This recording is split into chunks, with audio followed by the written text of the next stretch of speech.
SIR এর খসড়া তালিকায় মৃত তৃণমূল কাউন্সিলর কমিশনের দক্ষতা নিয়ে কটাক্ষ। তৃণমূল সাংসদ কল্যাণ বন্দ্যোপাধ্যায়ের অনুপ্রবেশকারী কই প্রশ্ন। কল্যাণের নির্বাচনে কমিশনে জোকাররা বসে রয়েছে। শ্লেষ তৃণমূল সাংসদদের কি বলেছেন কল্যাণ বন্দ্যোপাধ্যায়, শুনবো।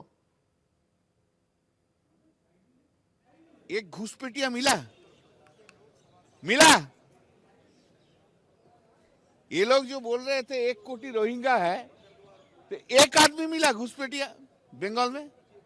ये बीजेपी लोग सब फालतू आदमी है, बकवास करते हैं, हवा गर्म करता है चुनाव में जीतने के लिए, लेकिन fact is very bad.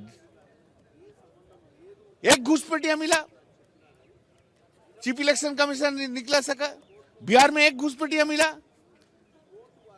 All the jokers are sitting in the election commission.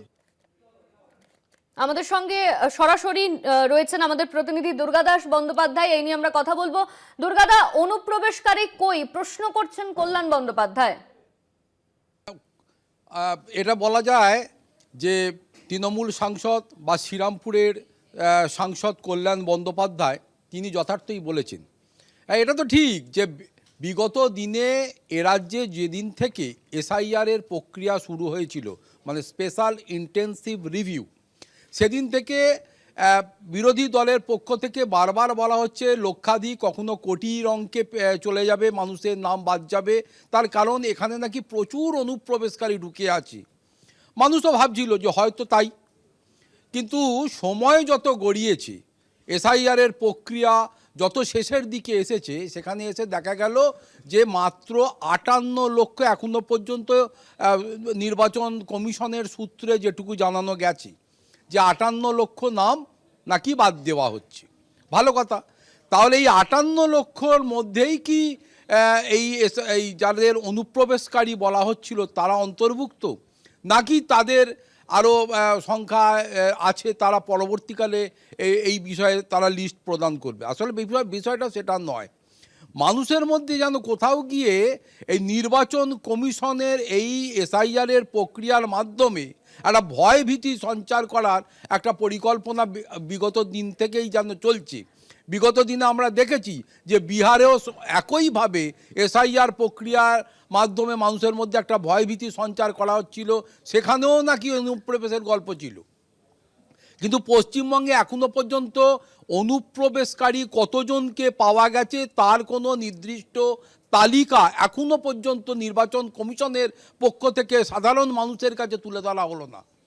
ফলে প্রশ্ন তো উঠছেই যে সত্যি কি অনুপ্রবেশকারী একজনকেও চিহ্নিত করা গেছে, পাওয়া গেছে, বা তাদের কি এনলিস্টেড করা হয়েছে, তাদের একটা তালিকা কি সম্পূর্ণ হয়েছে, তৈরি হয়েছে? এই বিষয়টা নিয়ে এখনো পর্যন্ত এ রাজ্যের মানুষ ধোঁয়াশার মধ্যেই রয়েছে। অতএব নির্বাচন কমিশন এর এই যে ধোঁয়াশা, এবং এই ধোঁয়াশার মধ্যে আরও কতগুলো বিষয়, যেমন ধরা যাক যে হুগলি জেলার ডানকুনি পুরসভার 18 নম্বর ওয়ার্ডের একজন জনপ্রতিনিধি বা কাউন্সিলর সূর্য দে, তিনি জনপ্রতিনিধি হিসাবে কনস্ট্যান্ট কাজ করে চলেছেন, কিন্তু সম্প্রতি এসআইআরের রিপোর্টে দেখা গেছে তিনি নাকি মৃত। তাহলে মৃত ব্যক্তি কী করে এখনও বেঁচে আছেন এবং তিনি জনপ্রতিনিধি হয়ে মানুষের কাজ করছেন, এটাও একটা ধোঁয়াশা।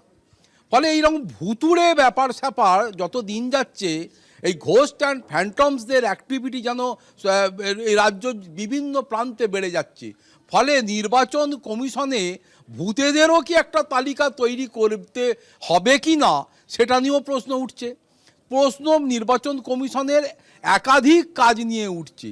তাই এই প্রশ্নের উত্তর এ রাজ্যের মানুষ কবে পাবেন, সদুর্থ কবে মিলবে, এবং শেষ পর্যায় পর্যন্ত এই বিগত দিনে যা যা কিছু বলা হয়েছে যে অনুপ্রবেশকারী, রোহিঙ্গা বিষয় থেকে আরম্ভ করে যে বিষয়গুলো, সেগুলো কবে দুর্গা, তুমি আমাদের সঙ্গে থাকো। এই মুহূর্তে আমাদের সঙ্গে ফোন লাইনে রয়েছেন বিজেপি নেতা শঙ্কর ঘোষ। কমিশনকে জোকার বলে কটাক্ষ করেছেন কল্যাণ বন্দ্যোপাধ্যায়। তিনি বলেছেন যে অনুপ্রবেশকারী কই প্রশ্ন করা হচ্ছে। আপনার প্রতিক্রিয়া? মেরামান জোকারের একটা আদর্শ প্রতিকৃতি হতেই পারে। নির্বাচন কমিশনকে উনি কিভাবে বলবেন, কি বলবেন সেটা নিয়ে তো আমি বলবো না। আমি শুধু ঘটনাটুকু শুনলাম আপনাদের কাছ থেকে যে কোনো একজনের নামে জীবিত ব্যক্তির নাম মৃত বলে চিহ্নিত হয়েছে ড্রাফট ভোটার রোলে। কল্যাণবাবুরা তো পড়াশোনা জানার লোক, তারা জানেন যে ডিজিটালাইজেশন পদ্ধতিটা বিএলওদের হাতে থাকে। এবার সেই বিএলওদের উপরে আইপ্যাকের কতখানি নিয়ন্ত্রণ তৃণমূলের সেটাও কল্যাণবাবুরা জানেন।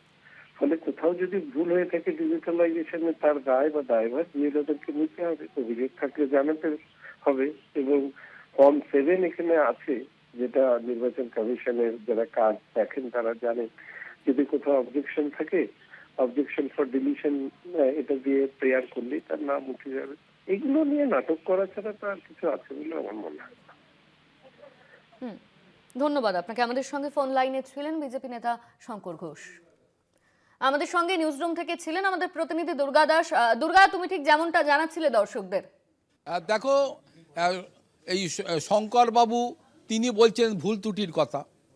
তো ভুল ত্রুটি করতে করতে যদি এইভাবে যদি মৃত ব্যক্তি বেঁচে উঠতে থাকে, তাহলে মৃত ব্যক্তিদের নাম আর বাদ যাবে কি করে?